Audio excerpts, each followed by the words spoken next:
तरावियों का अहतमाम करे, रोज़ों का अहतमाम करे। बाकी फमन कान मिनकुम मरीज़न, अगर कोई बीमार आदमी है, अल्लाह आपको युरीदुल्लाह बिकुमुल युस्रा वला युरीदु बिकुमुल उसरा, अल्लाह आसानी चाहता है। अरे बीमार हो अभी, रोज़ा न रखो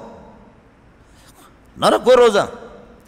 खुदा तरस डॉक्टर, मुसलमान डॉक्टर, वो आपको कहते हैं कि आपकी सेहत के लिए रोज़ा रखना इन दिनों के अंदर नुकसान दे, न रखें, आप न रखें, ठीक हो जाए बाद में उसकी कज़ा कर लें। और अगर ऐसी बीमारी है कि कोई ठीक होने की तवक्को भी नहीं है ठीक होने की, तो हर रोज़े के लिए 100 रुपये दे दे, फिदिया दे दे। सदक़तुल फ़ितर की रकम भी 100 रुपये है, 100 रुपये दे दे तो 3000 तो क्या होगा, 3000 तो K2 सिगरेट पर भी आप खर्च करते।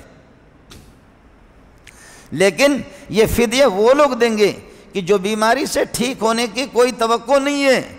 अगर मैंने अभी फिदिया दे दिया, डॉक्टर ने मुझे कहा कि जी आपकी बीमारी ये ठीक होने वाली नहीं है, मैंने फिदिया दे दिया, फिदिया फ़कीर को मिल गया और महीने 2 महीने के बाद, 5 महीने के बाद, 6 महीने के बाद मैं ठीक हो गया, ये फिदिया फ़कीर को मुबारक हो, मुझ पर लाजिम होगा, मैं रोज़े का कज़ा करूँगा।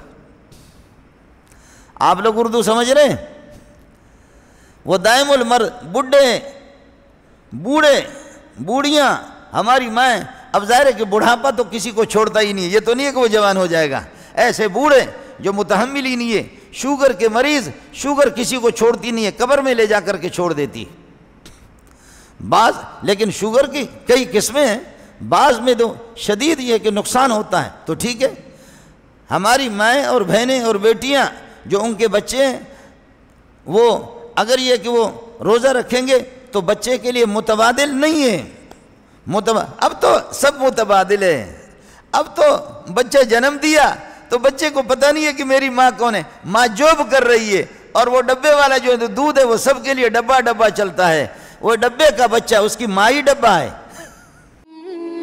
मज़ीद वीडियोस के लिए आप हमारे फेसबुक पेज को लाइक करें और साथ ही हमारे YouTube चैनल को भी सब्सक्राइब करें, ताकि किसी भी नागहानी की सूरत में आपको हमारी वीडियोस बर वक्त मिल सके।